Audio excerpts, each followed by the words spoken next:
উনুনটা ধরিয়ে দিয়েছি। এবার কুর্তাটা কাটিয়ে নিই সুন্দর করে। আর দেখি বাজার থেকে কি আনে সেটা পরে দেখি। এটা করতে থাকি।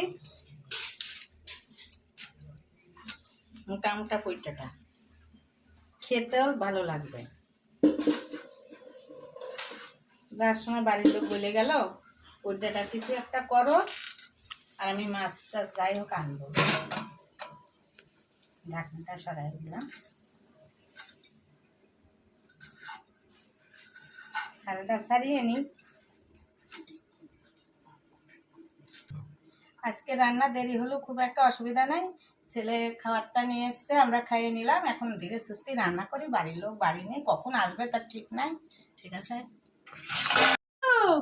এ দেখ তোর বাবা মাছ পাঠিয়ে দিচ্ছে, এদিকে তরকারি কাটতে বলছে। এই যে পুজোটাকে রান্না করতে বলছে, পুজোটা কাটা হয়ে গেছে। দেখ মাছ পাঠিয়ে দিচ্ছে, দেখি কি মাছ তোর জেঠার কাছে পাঠিয়ে দিচ্ছে রে। দেখি কি মাছ পাঠাইছে।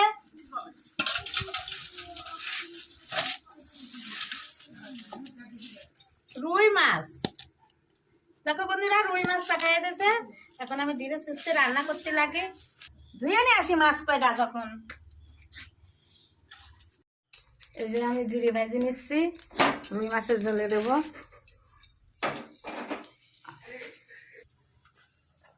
লঙ্কাগুলো একটু উনুনে দিয়ে একটু আস্তে আস্তে করে নেব, নেড়ে চেড়ে।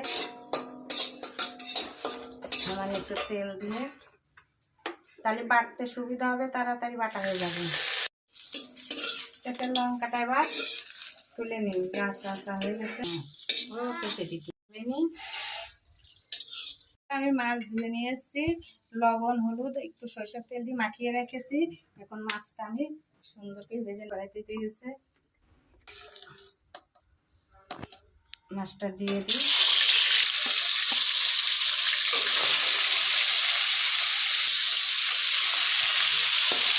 মাছের পিসগুলো না অসাধারণ বড় বড়। আমি লঙ্কাগুলো সুন্দর করে বেটে নিই।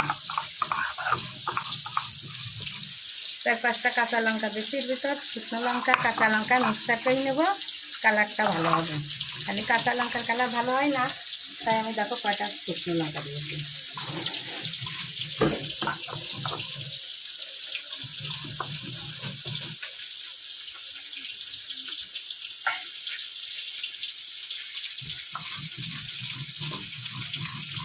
দুই তিনবার বাটলে একদম মুলাম হয়ে যাবে।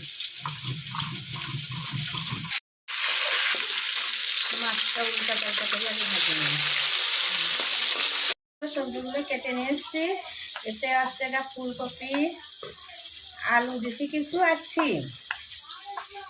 রুই মাছের ঝোল তো সব কিছুই আমরা খাই। মাছগুলো ভাজা হয়ে গেছে, এখন তুলে দিই। হয়ে গেছে বন্ধুরা। আমি যে কুইন্টাটা চচ্চড়ি করেছি, একটু গামাখা ঝোল ঝোল করে। আবার এদিকে রুই মাছের আজকে ঝোল করেছি। রোজই তো কষা করে খাই, আজকে একটু ঝোল করেছি।